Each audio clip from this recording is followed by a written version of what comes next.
Hello gamers, this is 3 of 12 with my third review, Harvest Moon, A Wonderful Life for the Nintendo GameCube. I'm going to mix things up a little with this review and trying to find a little different review style that might work a little better. First I'd like to say I am ditching just the pictures with audio. Now I can finally get some video from game trailers. I can download it from there, which I should be able to hopefully use in most of my reviews and tributes. I'd now like to get into the story for this game. The story basically is that your father, who has now died, ran a farm. Right now it's pretty run down, and his friend, Takakura or something, wants you to help him take it over. And that's pretty much all there's to the story. There's some different story events as you go through. You'll eventually get married, have a kid, and I'll explain all this later in the gameplay. As always, now we're going to the controls. Now, similar to the 3D Legend of Zelda games on the GameCube, and the one in the couple on the N64, you have a little controller layout on the top right-hand corner of your screen, which you should be seeing right now.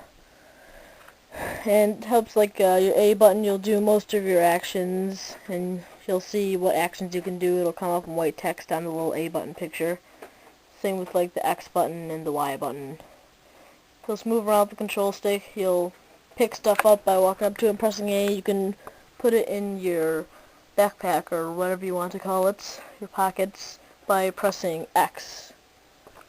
And there's special options like you can eat eggs or random vegetables you find on the ground with the Y button. And the controls are pretty simple. It's not really that much to them.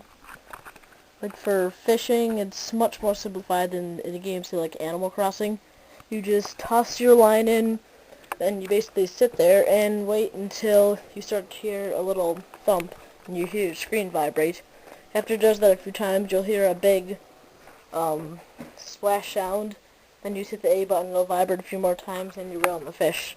It's pretty much simplified. A lot easier than Animal Crossing's. But it's still kind of fun though. Now here is the level design for this game. Well, the level design in this game, like The Force Unleashed, is really good. Especially for the GameCube. I especially like the water effects in it. Creates little ripples and just looks really good. A lot better than other games on the GameCube. The different seasons, though, not really much different from each other besides winter. They still look pretty good. Like spring, summer, and fall look pretty much the same besides a few different colors. But winter is just really cool. The ground's all white. Got little snowflakes going all over the place. It looks really cool. It's probably my favorite design season in this game. As for the character models, they can look a little blocky. They're not the best. And they have some weird facial expressions. So, I don't know. It could have been better. Even with the text-based gameplay, too. You have to read a lot. No voice acting at all, which is kind of disappointing, but it was a GameCube game. But the text got kind of annoying after a while with the same sounds. And a lot of times the characters would repeat the exact same things no matter what you're doing to them. Like the neighbors walking around, they'll keep talking to them, they'll repeat the exact same thing they've been saying, which is kind of lame. Now into the gameplay. Well, the gameplay in this game is pretty good. It's basically you go around and you farm. Basically, that's most of the gameplay. As with most Harvest Moon games, you can plant crops, you can plant trees. Like, a lot of the times you'll have to water them twice a day, which can take up a lot of the time. Gotta mention there is an accelerated clock.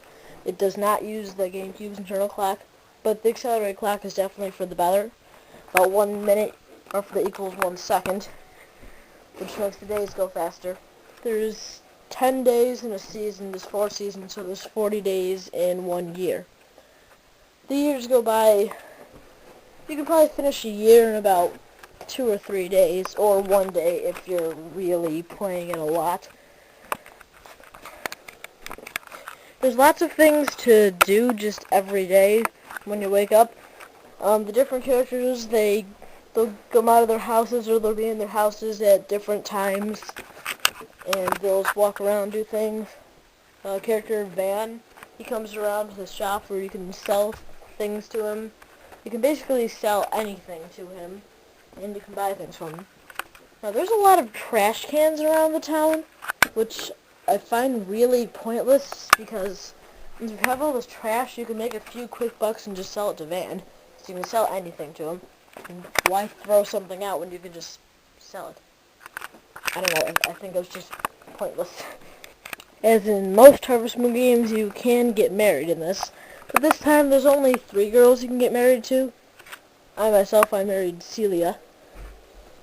Seemed probably one of the easiest. Just give her a flower every day. Each girl has a different, a way to get them to accept your proposal. Celia especially likes flowers. Nami only likes a certain type of flower that only comes around in fall, I think. I don't know. Time for the annoying parts of this game.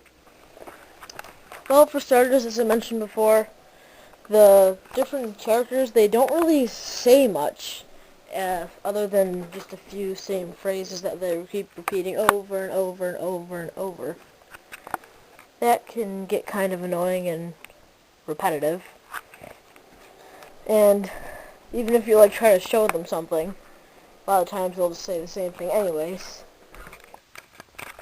One more thing I didn't like about this game is that with the clock, if you need to get somewhere, you know somebody's gonna be in their house at a certain time, and you need to talk to them in their house.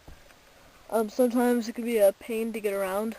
Luckily, you do have your horse though, but sometimes it is still hard to catch them at that time, anyways. Another thing, I have to give this new thing I'm doing a burnout award, 2nd degree, which means it's a little more severe than a regular burnout, where if you play this game too much, then with a lot of games, you'll just burn out on it.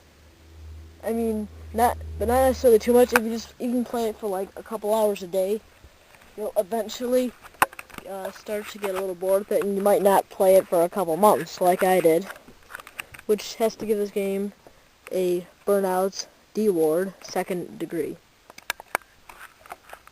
Now time for some of the perks of this game, which would basically be the good part.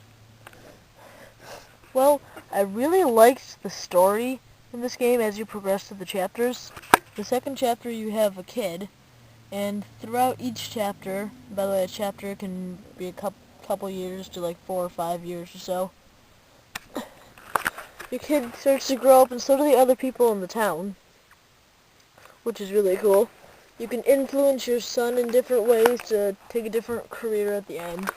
And this does have a really good ending to it. I really like the ending, but it's just really sad. It's a really good ending, though. Here's just some of my final thoughts on the game. Well, the Harvest Moon series in general is very well thought out, and it gets some really good concepts into play. It can have some very true-to-life moments, and just a really great series. Got a lot of good games. And this is probably one of my favorites. I like this one a lot. It's a really good Harvest Moon game. The controls are great. Just everything about this is great besides the few annoying things. But still, it's a great game. I'd say definitely pick it up. If you can find it, use new. It's just a really good game. Look out for more of my upcoming reviews. Hopefully I'll be posting another one from the past few days, because I haven't posted one in about a week. Sorry about that delay. Hopefully Janeway I'll get some more reviews up too, or get any reviews up, for that matter. I'm going to try to post a tribute later today too, so keep a lookout for that. This is 3 of 12 of Metro Reviews 64, signing out.